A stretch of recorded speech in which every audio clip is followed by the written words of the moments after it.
এই দেখো তো এই গাছের সবচেয়ে বড় আম কোনটা দেখতো কোনটা এইটা এইটা না এইটা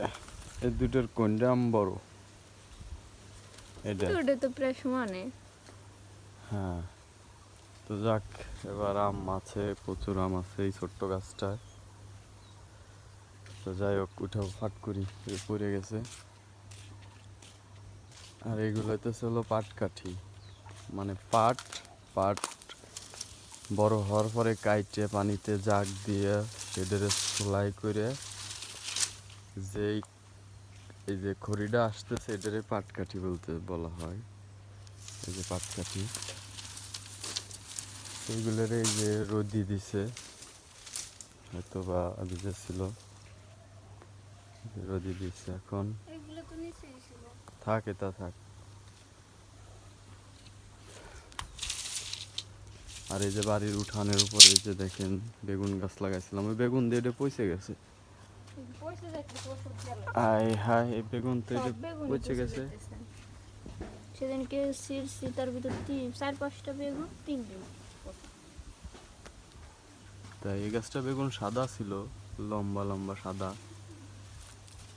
আর আছে পচা পচার আগে ছিঁড়ে খেয়ে লাই দিতে হবে তো যেভাবে হোক ছিঁড়ে খেয়ে লাই দিতে হবে এই যে এটা এই গাছের কি অবস্থা এই গাছে বেগুন আছে দাও দি আর এই যে হাইব্রিড একটা পেঁপে গাছ লাগাইছিলাম এই যে হাইব্রিড ঠিক আছে তো পেঁপে গাছটা মনে হইতেছে যে নার্সারিটার ওই সাইডে থাকলে ভালো হইতো ঠিক আছে কিন্তু পেঁপে গাছটা তো বড় হলে যে সাইডে টিন মিন আছে সমস্যা হওয়া পারে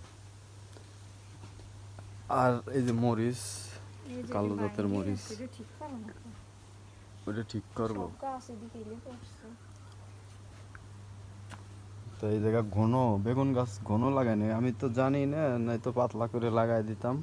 মানে ঘন লাগানোর কারণে যে জন্য বেগুনে যে রকমের হয়েছে গাছ লম্বা হয়ে গেছে চিকন অথচ ফল নাই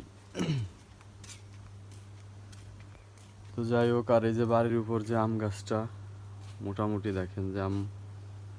ভালো আম হয়েছে এবার তো সবচেয়ে বড় যে আমটা সেটা দেখেন যে কোনটা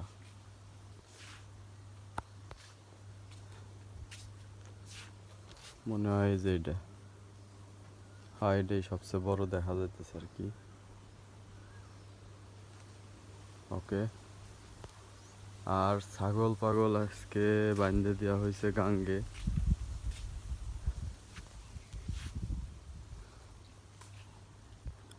আর এই যে কি ওইগুলো কি রঙিনারে দিচ্ছে আর এই যে এই সাইডে যে দেখেন লেবু গাছ প্রচুর লেবু আছে এই যে লেবু